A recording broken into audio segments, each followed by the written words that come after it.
aplicativo Fordan, você não está sozinho. A produção de um aplicativo para a proteção da mulher vítima de violência doméstica. Um projeto do Fordan com o apoio da FAPES. Fordan, Cultura no Enfrentamento às Violências. Programa de Extensão e Pesquisa da Universidade Federal do Espírito Santo.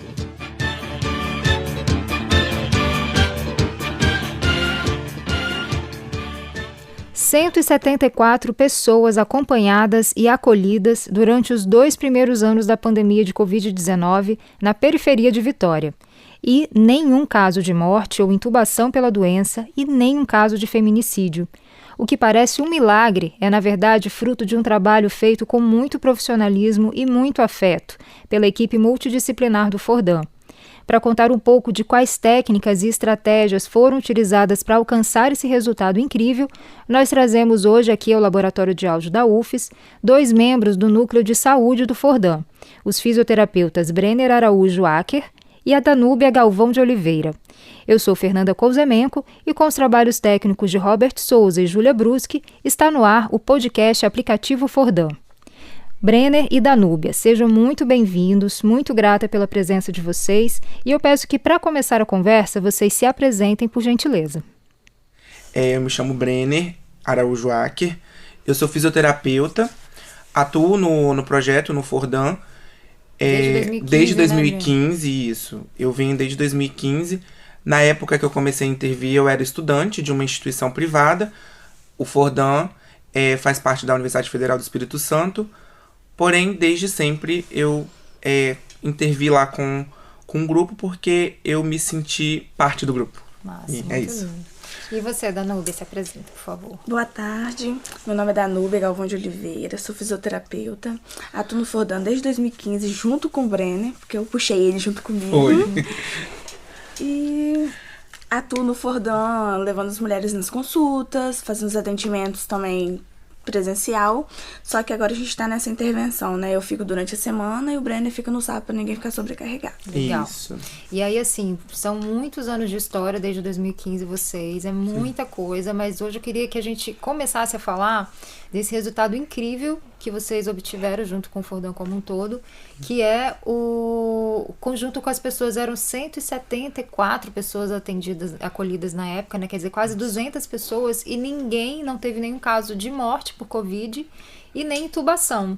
Então, isso é realmente um resultado maravilhoso e eu queria que vocês contassem das técnicas desenvolvidas, como que foi possível chegar nesse resultado? Quando a pandemia começou, a gente precisa primeiro lembrar que o Fordan está inserido numa comunidade periférica e a gente atendia pessoas que é na Grande São Pedro, que é na Grande São né? Pedro, que fica em Vitória, né, na Grande Vitória. A gente precisa lembrar que quando a pandemia começou, as mulheres que a gente intervia, de fato não conseguiam compreender a gravidade do que era a Covid e o que era a pandemia, né? O que é uma pandemia. Como a maior parte da população. Como a maior né? parte da população, Tanto exatamente. Na zona nobre, porque como Sim, só que eu falo delas em especial porque a gente entendia a dificuldade de cada uma, né? E o grupo é composto por pessoas que são, sim, mais leigas, analfabetas. E muitas das vezes o que é dito lá na televisão, elas não conseguiam ter uma compreensão mais clara. E também tem, desculpa te interromper, mas assim, eu me lembro também que é um público mais vulnerável para exatamente. Covid, né? E o próprio governo do estado falava isso. Era Sim. uma população que precisava de um apoio maior. Sim. Porque muitas vezes morava muita gente numa casa só, como é que vai fazer a separação, isolamento, Exatamente. e o banheiro. Então, assim, tem realmente uma questão estrutural, Sim. né? Que deixava Sim. essas pessoas mais vulneráveis. Né? Exatamente. Nossa, o que você falou foi fantástico, porque assim, muitas das vezes numa casa não viviam só uma mãe, um pai e um filho, eram uma mãe com 5 filhos, como a gente tem uma casos assim. Sim. E assim, a própria questão socioeconômica influencia muito e era um público vulnerável. Então, quando a pandemia começou, eu lembro que no dia eu sentei com elas, né? A gente conversou, fizemos uma roda e eu expliquei o que era a Covid, porque na época eu já tinha um pouco mais de entendimento sobre o assunto, eu já era formado, já atendia, e expliquei o que estava acontecendo de fato. E desde então a gente parou de fazer os atendimentos presenciais. Foi num sábado que a gente teve essa roda de conversa. Eu falei, Rose, que é a coordenadora do projeto, eu falei com ela, Rose, eu acho que é importante a gente fazer essa discussão porque tá bem grave, tá sério, tá... A minha clínica onde eu atendia na época fechou, a gente não fez mais atendimento presencial, de tão grave que estava a situação. E aí eu decidi ter essa conversa com essas mães, com essas mulheres, né? E dali em diante que realmente a pandemia começou e ficou mais sério, ficou mais grave. A gente não teve mais atendimento presencial desde aquele dia. Eu queria até falar assim, como eu contei para vocês, né? Eu conheci o Fordan também durante a pandemia, exatamente por isso. Como jornalista, eu via a dificuldade de encontrar lugares, governos, entidades, o que quer que fosse, que fizesse o que a Organização Mundial de Saúde recomendava, que era cuidar desses povos, dessas pessoas mais vulneráveis, ajudá-las no isolamento, levá-los, né, falava, tem que alugar um apartamento, levar, enfim, tinha uma série de medidas que a própria OMS dizia que os governos deveriam fazer, mas nenhum lugar que eu conhecia fazia. Né? E aí fui procurando ver algum exemplo, algum lugar que fosse referência, que desse um alento pra gente, e eu cheguei no Fordan. Né? Até a professora Etel Maciel, que conhecia o projeto, por ser professora da UFES também, falou, o Fordan faz. Sim. Então, né, eu fiquei muito feliz de conhecer a experiência, quer dizer, eram vocês que estavam ali, pegando ali, né, no batente. No batente mesmo, assim, né, e aí queria que a Danúbia também falasse como é que foi para ela, assim, chegou para todo mundo, surpreendeu a pandemia, e como é que vocês foram criando as técnicas, né, para sair do presencial, que o trabalho de vocês é extremamente presencial, e criar uma técnica que conseguisse esses resultados. Como é que foi? Então, no início foi bem difícil, porque até todo mundo seguir tudo certinho, não foi fácil. E a gente orientava, ligava, foi mais remoto. Nossos atendimentos foi totalmente online com elas. É difícil, como fisioterapeuta, a gente fazer esse atendimento, né? Acabava que a gente se dividia, cada dia da semana alguém ligava para uma família para orientar. E vocês tinham uma listinha de todo mundo, e eram quase 200 pessoas para atender. E foi difícil, cada dia da semana alguém tinha que ligar para saber. E era muito dividido, a equipe era muito presente nesse momento. E vocês tinham que perguntar o quê? Tá com sintoma? Tá com sintomas, o que você tá sentindo, tá precisando de quê? Sem contar que algumas pessoas das famílias ficaram desempregadas. Então a gente começou a agir na parte da entrega da cesta. Ia na porta da casa para não fazer essas famílias sair dos seus lares e em algum ponto para não ter aquela aglomeração, né? A gente entregava cestas de 15 em 15 dias. A gente tentava fazer o máximo, assim, de 15 em 15 a cesta. Pra não ficar muito tempo. Porque pensa, 10 pessoas numa casa com uma cesta básica não ia dar. E tinha muitos casos assim, de 10 pessoas numa casa com, sei lá, poucos cômodos. Com um cômodo só pra família, um banheiro, às vezes nem tinha banheiro. E foi difícil, teve famílias lá que a gente ficou assim, a gente não acreditava. Como é que você orienta alguém para cuidar da higiene necessária na Covid se a pessoa não tem essa estrutura? Como que vocês davam um jeito para isso, gente? Muito uso de álcool, né? Que a gente entregava álcool, máscara. Se tivesse alguns sintomas de gripe, usa máscara. A gente reforçava mesmo as orientações que a Organização Mundial da Saúde passava na época. Foi o que a Danúbia falou. Às vezes uma casa tinha que abrigar 10 pessoas. Então a gente reforçava ainda mais a importância dos cuidados para se evitar a Covid. Com a máscara, uso de máscara, álcool. Conseguiam que as pessoas entendessem que às vezes tinha que usar máscara dentro de casa, por exemplo? Sim. Em casos de pessoas com sintomas ou até mesmo infectadas, a gente orientava mesmo a utilizar a máscara. Ficar isolado, que era o mais importante, mas muitas das vezes numa casa com um cômodo a gente não consegue. Pela questão mesmo socioeconômica. Quer dizer, mas vocês mostraram que tendo a orientação, a informação, a orientação, o cuidado, a proximidade ali, a gente tem que lembrar que o Fordan já tinha muitos anos já de atividade junto com muitas dessas famílias, então já tinha um laço de confiança, né, para que elas aceitassem aquelas recomendações como uma coisa realmente que precisava ser seguida, né?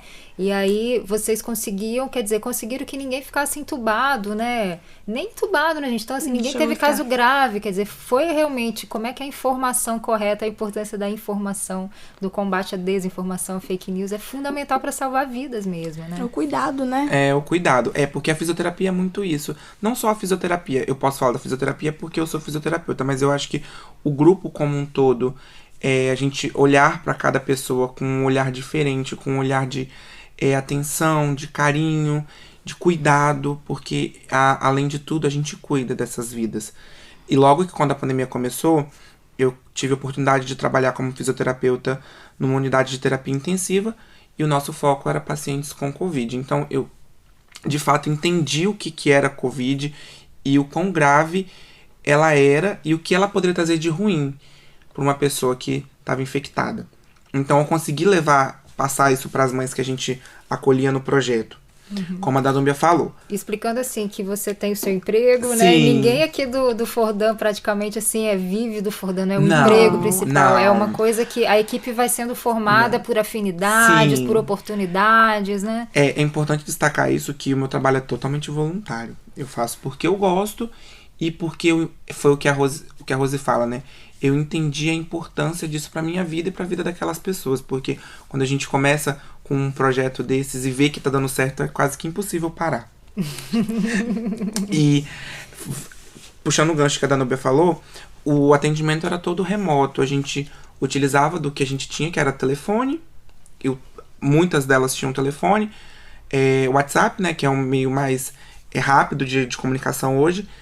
E a gente levava as informações, levava todas as orientações que eram passadas, orientações oficiais da Organização Mundial da Saúde, porque a gente faz parte da Organização Mundial da Saúde, por sermos profissionais da saúde, e sempre destacando a importância disso tudo. E isso é uma questão da comunicação, quer dizer, vem lá o comunicado oficial da OMS, que passa para os governos, que não sei o que, quer dizer, são camadas, né, até você chegar nos públicos muito específicos, como é a periferia de Vitória, né, então vocês tinham que pegar essa informação oficial e meio que traduzir, falar, mostrar, né, meio que... De uma forma bem lúdica para elas entenderem. Exatamente. Porque era muito difícil. Era muito difícil. Imagina, mãe com 5, 6 filhos, Sim. como é que... Gente, é uma coisa que eu acho que é um milagre, assim, esse resultado que vocês conseguiram, é muito bonito.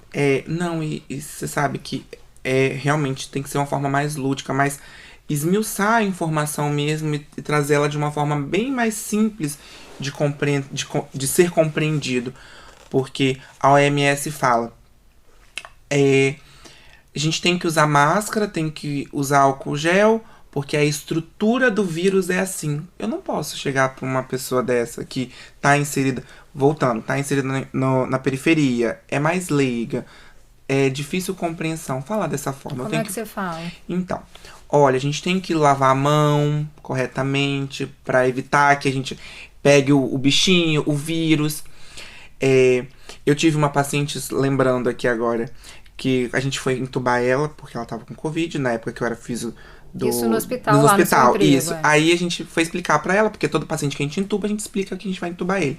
Aí ela perguntou, você vai colocar aquele negócio dentro do meu nariz? Olha só. Porque na cabeça dela a gente passava o tubo no nariz. E não na boca, que o tubo é via oral. Então, assim, tem que ser de uma forma bem mais fácil, bem simples. Lembrando que essas mães têm vários filhos. Geralmente, as mães que a gente acolhe têm mais de um filho. E às vezes vocês tinham que falar com as crianças também, Exatamente. né? Porque a mãe também às vezes não dá conta de ela explicar, né? Exatamente. Como é que explica isso por telefone, um negócio tão difícil para criança? Então, é o que a Danúbia falou, de uma forma bem mais fácil, lúdica.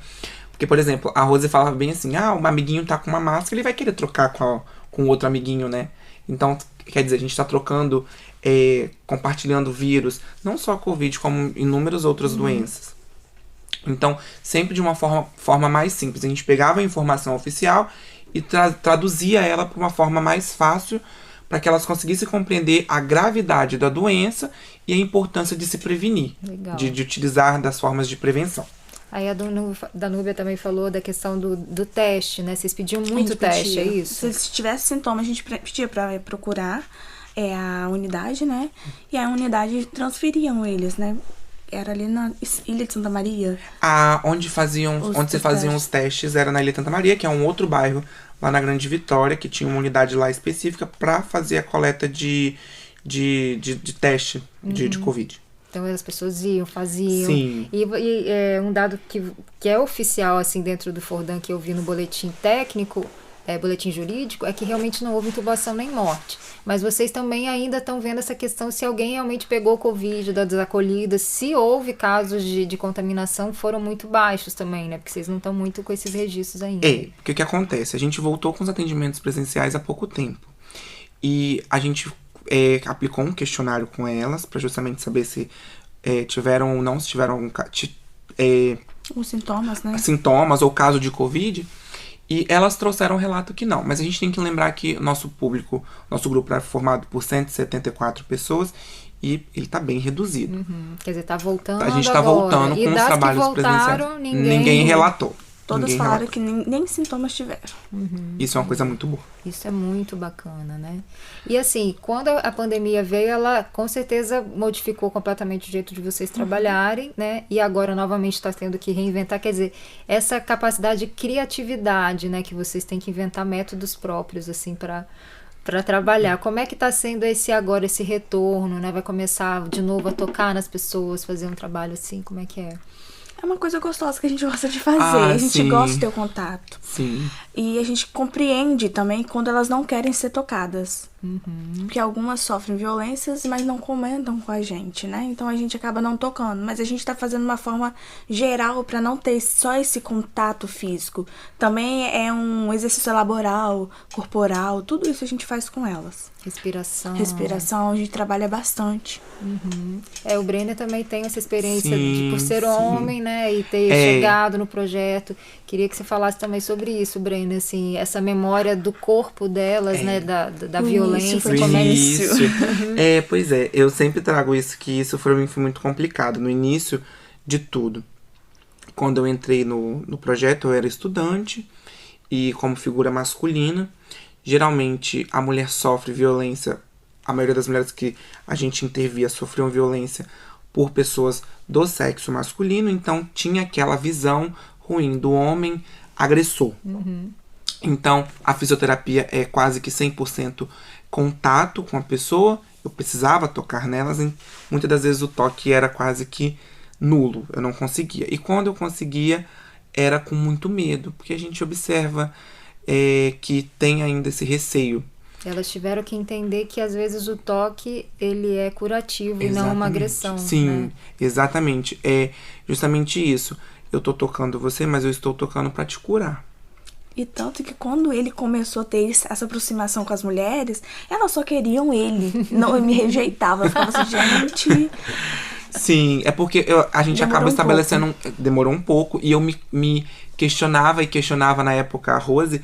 Falava, por que elas não querem? E eu queria um resultado imediato. E depois eu fui entender que não é assim, que tudo tem o seu tempo. Eu construí um laço, estabeleci um vínculo de confiança com todas elas. E daí o nosso trabalho conseguiu fluir. Maravilha. Mas foi árduo, foi difícil. Mas depois... E você falou assim de como que consegue fazer depois que elas se fortaleçam com essas técnicas, com essas práticas, né? Sim, porque assim, a gente sempre buscava evidenciar o corpo, mas o corpo é como o seu lar. O meu trabalho ele trouxe muito isso de consciência corporal, de entender que você é o seu lar, que você precisa se amar, você precisa se gostar, você precisa se fortalecer de todas as coisas ruins. Tirar... a gente passa por uma experiência ruim, mas a gente tem que tirar alguma coisa boa daquilo. Uma lição, mesmo que seja alguém que fez contra a gente. O que eu aprendi com aquilo ali? Que eu vou me tornar uma mulher mais forte, que eu vou ser melhor, que eu não vou aceitar mais aquilo, porque isso é uma prova de amor próprio. Eu não aceitar aquilo que eu não mereço. A gente teve um caso também... Fala aí, da Alessandra. Da Alessandra, sim. Ela se achava feia, ela falava que eu sou feia. Que a tinha Alessandra era pra estar aqui hoje Era com a pra estar gente. Que ela ia confirmar. Que ela tinha uma mancha no rosto, um corte, só que não tinha nada. A todo momento a gente fala, não tem nada. Se você olhar no rosto dela, não tem nada. Mas foi um copo que ela levou na cara e ela achou que ficou essa marca. E ela falava que ficava feia de batom. Ela não gostava de se arrumar. Ela não gostava de nada. Aí a gente foi trabalhando isso com ela. A gente trabalhou... Foi. Isso ela é muito olhar importante. no espelho. Eu Como sou que é essa bonita. técnica? Essa daqui, essa é fantástica. A gente teve um espelho, né? Isso. E a gente falava, você vai lá na frente e vai falar o que você acha de você. Aí muitas ficavam tímidas. Não, fala que você é linda, você é maravilhosa, você é gostosa, você falava tudo. E foram se soltando. No início falava, eu sou linda, toda séria. Depois foram se soltando. E a gente começou a ter o trabalho do batom com elas. Foi. Isso é muito importante, a Danúbia relatar que teve umas fotos também, né? Sim, foi daí que surgiu essas fotos, pra elas se sentirem mim que elas são bonitas, além de mães e mulheres e esposas, elas também são mulheres. Tem que se cuidar, tem que se amar, tem que se valorizar. É porque a autoestima é a base de qualquer coisa, assim, né, Nossa, gente? A pessoa depois disso, mais fundamental da vida é ela ter autoestima, se amar, se conhecer. Se você vê a Alessandra de antes e a Alessandra de hoje, não é a mesma. E ela é uma gata, né? Não, Nossa. maravilhosa. Ela é linda. Não, ela é linda. E assim, ela sofreu uma agressão, foi de uma ex-enteada que arremessou um copo no rosto dela e aí fez uma cicatriz que a cicatriz ela não existia, não era perceptível a olho nu. Mas a cicatriz estava internalizada. Então ela se achava feia devido a isso. E o trabalho que eu e a Danube fizemos na época foi de justamente evidenciar o corpo e falar frases afirmativas, que foi o que a Danube falou. E aí a gente não conseguia fazer com ela. Teve um dia que a gente foi fazer, ela começou a chorar e eu não entendi o porquê, que foi desse dia que ela explicou o que estava acontecendo.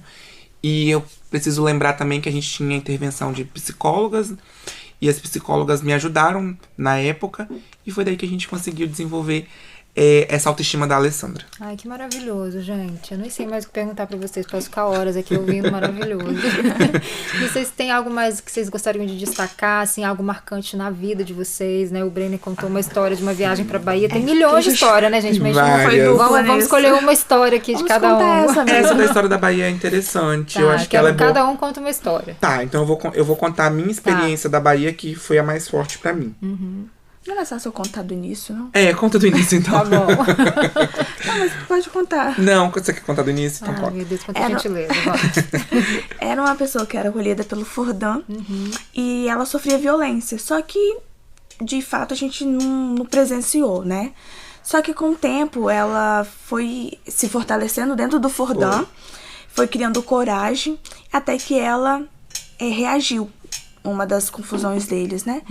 Ela enfiou uma faca nele e a família dele começou a ameaçar, porque ele tinha um filho policial na época, né? E a gente teve que tirar essa mulher, colocamos na casa de outra acolhida do Fordan.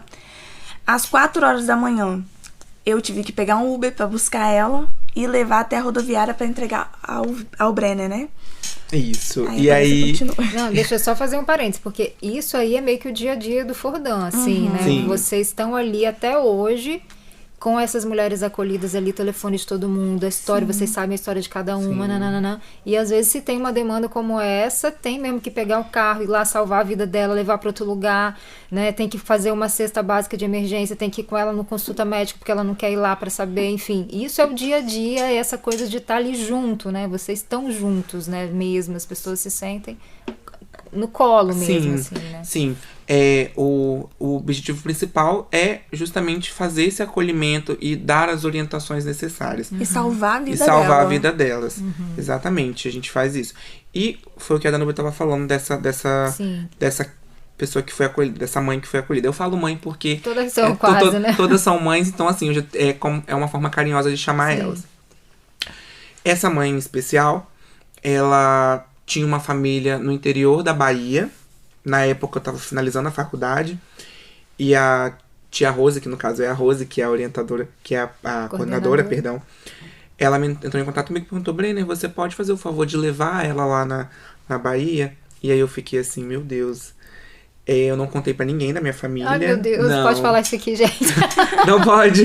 Não pode? Pode falar. Pode. Não, pode falar. Hoje minha família sabe, mas na época eu não contei, porque se eu tivesse contado, eles não teriam me autorizado, não teriam me apoiado. Mas você já era maior de idade, né, Brenda? Sim, só que... Não, eu já era maior de idade. Não, gente, eu já era maior de idade. Mas o problema... Risco, né? Mas o problema é que eu fui criado pelos meus avós, então eles eram super protetores. Sim. E eu sempre precisei muito do apoio deles pra qualquer coisa que eu fizesse na minha vida. Então, se eu falasse isso com eles, eles falassem que não, medo, eu ia acabar gerando medo e eu ia acabar não aceitando. Aí eu fui levar ela na Bahia, foi o que a Danube falou, foi uma coisa bem Vocês assim... foram de ônibus, né? Nós fomos de ônibus. A Danube pegou ela de madrugada, porque a gente tinha medo, porque ela tava sofrendo risco de vida, né? Tava sofrendo ameaças, não só da família do ex-companheiro, perdão. E aí eu levei ela pra Bahia, lembrando que ela me relatou que tinha 20 anos que não via a mãe dela, que não via a família dela. Então, eu fiz a ponte, eu levei ela pra Bahia, entreguei ela pra família dela, foi um reencontro muito bonito, eu lembro até hoje tem 4 anos isso já. E ela viu a mãe, ficou lá na Bahia. E aí, ela, dentro do ônibus, ela falava comigo, eu queria voltar pra Vitória, porque eu gosto de morar lá. E eu sempre falando, não, eu acho que agora é o momento de você ficar com a sua família, já que você não vê a sua família há muito tempo. E eu acho que todos os recursos, tudo que você precisar, sua família vai te apoiar lá na sua terra. Que foi o que aconteceu. Quando eu cheguei lá, a mãe dela falou, que bom que você tá aqui, minha filha. Tudo que você precisar eu vou te ajudar. E eles tinham um sítio, um terreno no interior dessa cidade. Ela foi pra lá. Ela acabou voltando pra Vitória. Eu levei ela em junho, ela voltou em setembro. Ela voltou e aí tava com alguns sintomas de...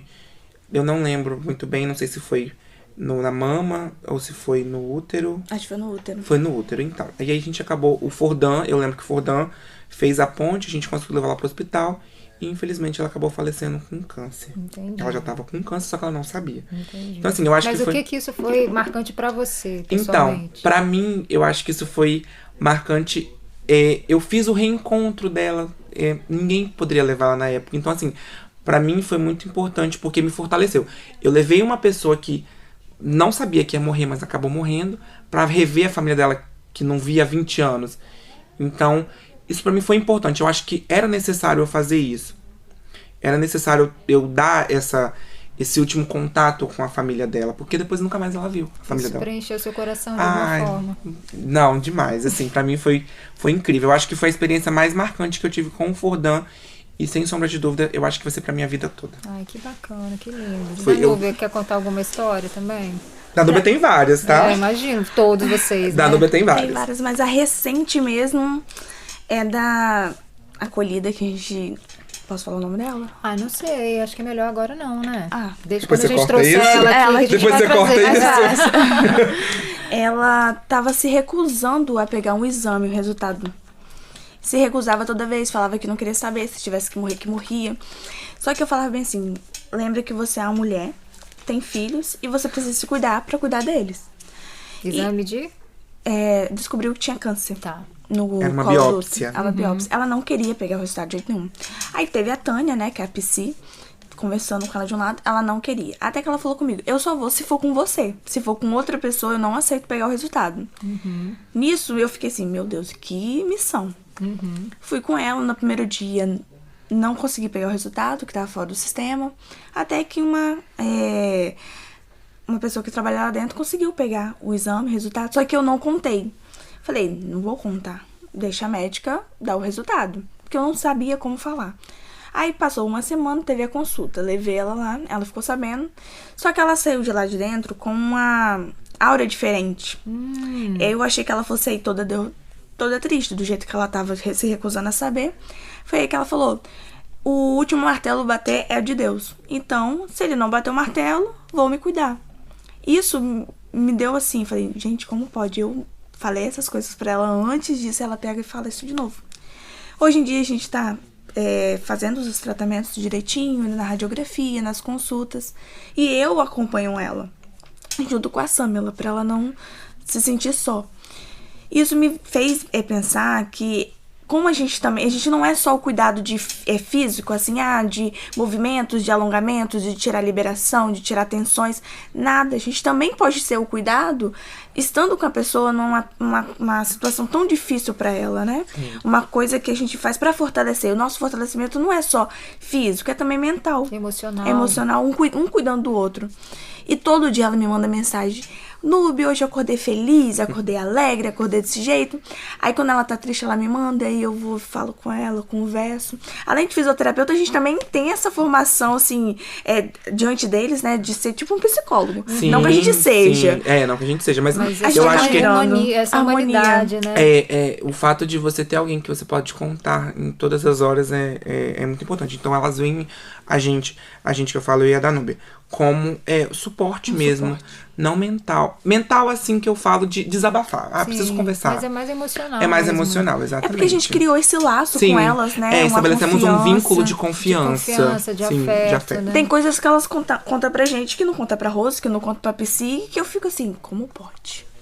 Que bacana. Aí isso eu falo, mas vocês têm que muito, falar. né, o coração de vocês. Nossa, assim. demais. Sim. Isso me marcou bastante. De todos, assim, tem vários, não são só esses.